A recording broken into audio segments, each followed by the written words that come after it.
Isang Quasima warm-up match. Malapit nang makasama sa ring na ito. Ang unang tunog ng tunog. Maligayang pagdating sa mga manlalaro ng asul na panig mula sa Japan, Takeshi Arai.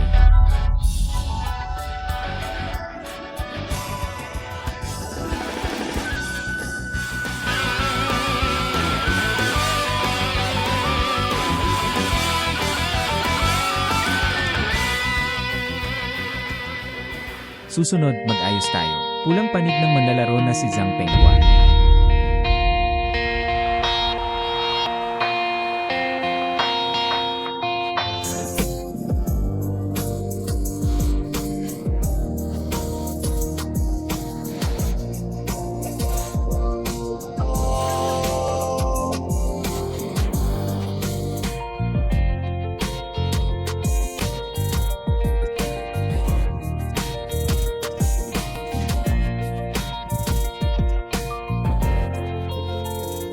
Sige, sama-sama nating makilala ang isa't isa, nakaharap sa isa't isa. Una, ang mga manlalaro ng asul na panig. 23 taong gulang, taas 175 cm. Profesional na record, 16 na natugma, 11 panalo. Mula sa Japan, Takeshi Arai. Nakaharap niya ang isang kulang side player. 22 taong gulang, taas 170 cm. Zhang Penghua, na may profesional na record ng 4 na panalo sa 5 laban.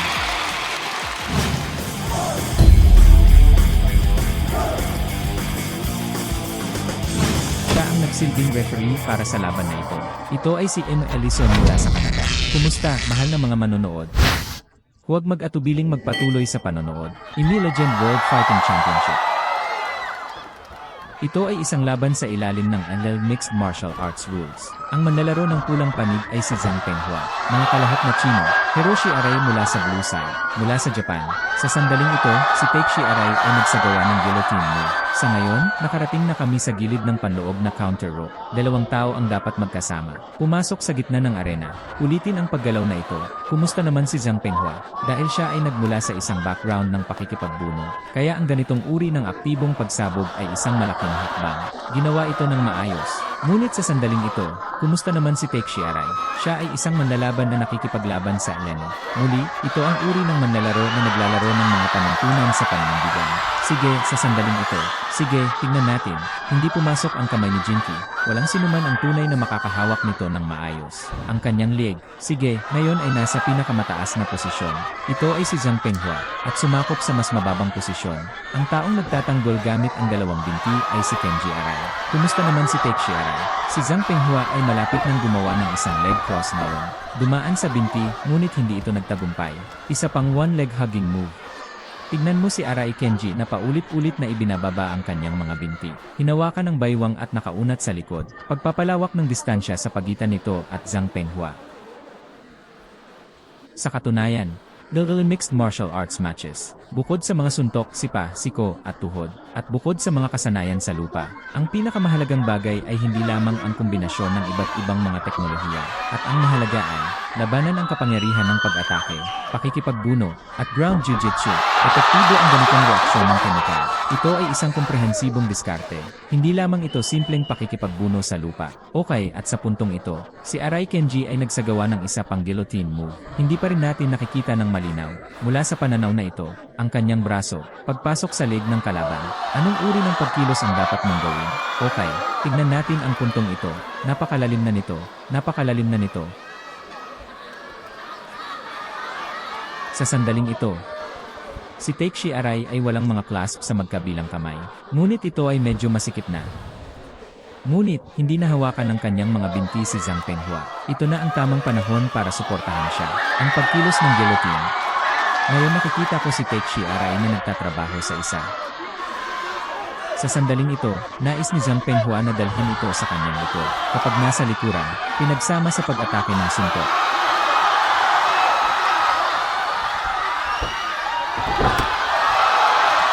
Sa sandaling ito, ang kanang binti ni Takeshi Arai. Hinawakan niya ang kaliwang binti ni Jinky. Sa sandaling ito, nais ni Zhang Penhua na gumapang ng hubad at mag-strangle. Nanalo, tinalo ang hubad na choke. Takeshi Arai. O sa halip sa isang iglap, ang sitwasyon sa pagitan ng dalawa. Ito ay humantong sa isang napakalaking pagbabago. Simula ang lahat ng si Takeshi Arai ay nasa tulog. Hindi man lang niya pinagsama-sama ang kanyang mga paa. Hinawakan niya ang katawan ni Jinky. Ano ang sanhi ito? Habang gumagalaw si Zhang Penhua, nakataka sa guillotine maneuver na ito. Sa isang iglap, hindi nagtagal pagkatapos ng paglipat na ito. Si Zhang Penhua ay nakakuha ng isang bata. Ang isa pa ay ginawa sa ito. Napakagandang turn nito. Dalhin ito ng malalim sa likod mo.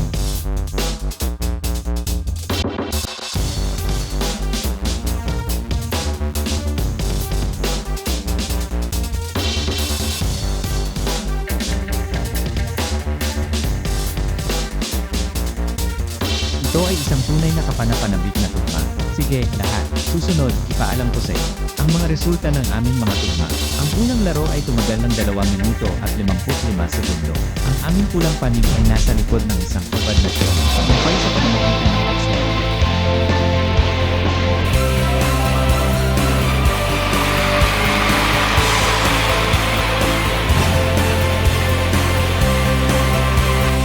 Susunod, ipapakita namin ang mga sumusunod.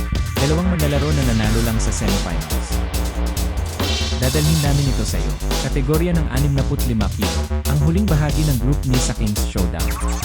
Sige, lahat. Susunod na ang group ni final.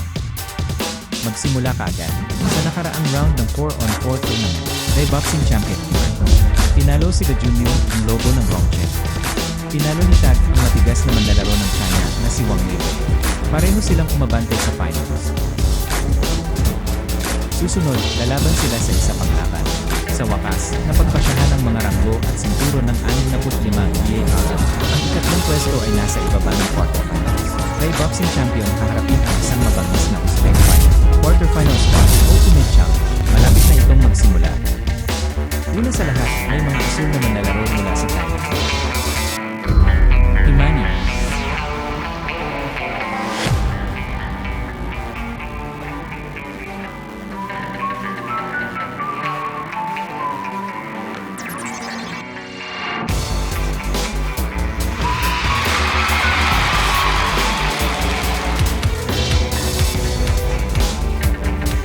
Susunod, mayroon kaming mga manlalaro ng pulang panig. Nanalo pa rin sa semifinals. Mula sa Uzbekistan. Tag.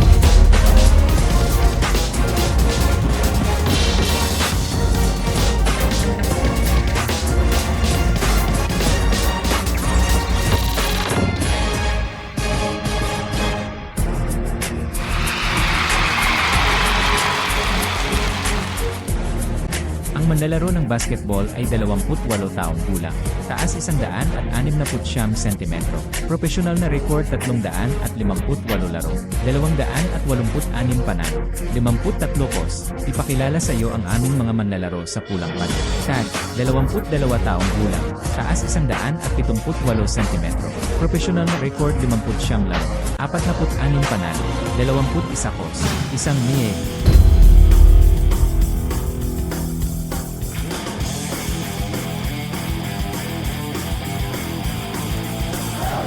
Ang referee ng larong ito ay si Mao Jinyu.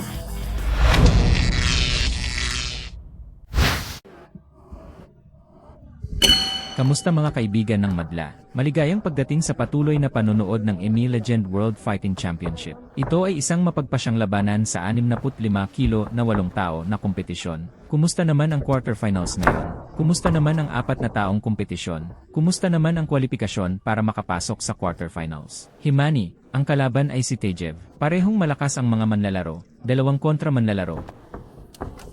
Mabilis ang pag-attack ni Tejev. Parehong may background sa pagsasanay sa Muay Thai. Mas matangkad si Tejev. Himani. O tingnan ang mga mouth guard. Ito ang bibig ni Tad. Lumipad mula sa singsing sa entanglement.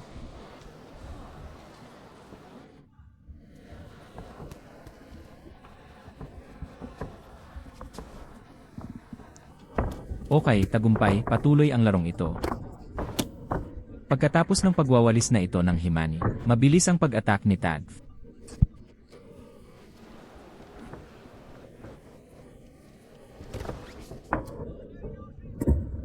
Ang kamay sa harap ay nag-ugoy ng kamao upang harapin. Inalis na lang niya ang mouth guard niya.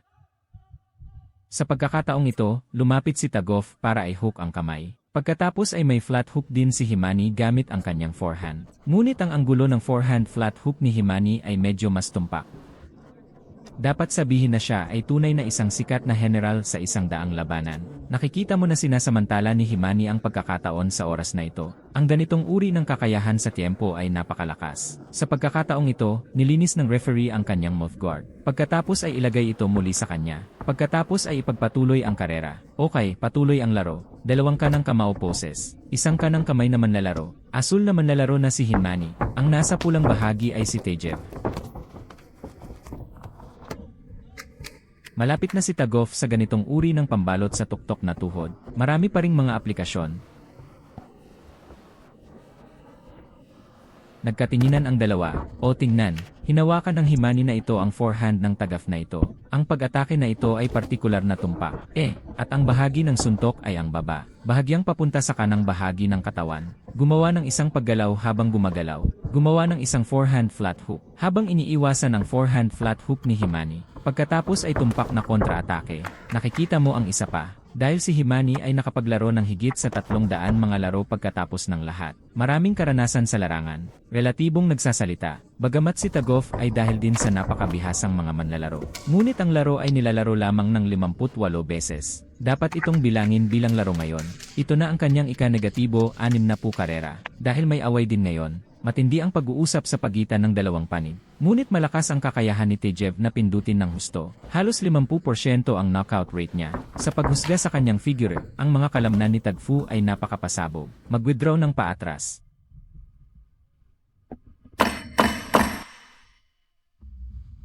Matapos ang pag-atake, napakaranasan ni Himani sa pagkontrol sa distansya. Pagkatapos ng bawat starter ay sumipa ng sipa. Pagharap sa counter-attack ni Tad. Ang aking katawan ay napakaangkop at papasok ako dito kung ito ay naangkop. Huwag bigyan ng Tagoff ng distansya sa pag-atake.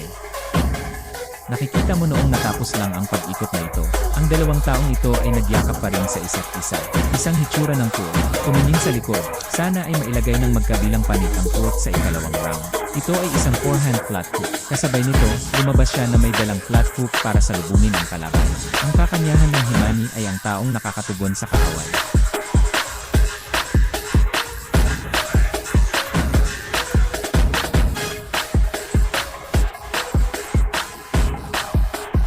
Sa break, nakita namin ang referee na si Mao Jingyu na nagbabala kay Himani.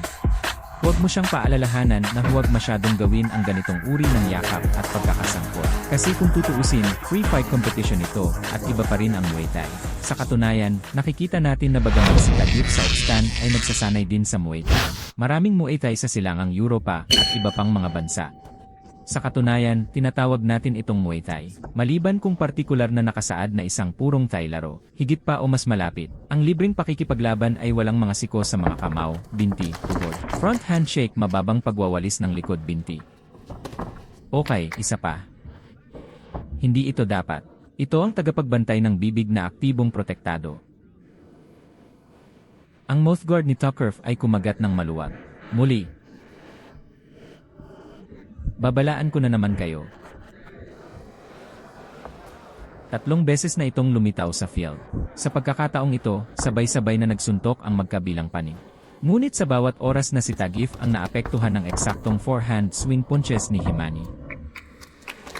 Ito ang napili ng mga tagahanga, Himani. Sa proseso ng pagkahulog ni Taguip sa lupa, nagkaroon siya ng isang binti. Bakit tinalikuran ni Taguip ang kanyang kalaban matapos sipain ang isang binti? Patuloy na suntok sa tiyan. Tiyan.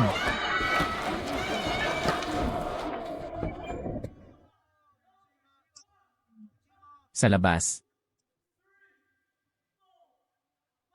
Ano ang sitwasyon? Tinitignan natin ito mula sa pananaw na ito. Hindi ito partikular na malinaw. Kung sasabihin lang, kung walang interbensyon ng referee. Sabi nga ni Pager, agawa nitong makamit ang 3 puntos ng suporta. Liig, binabati kita kay Himadi. Nanalo sa quarterfinal na ito.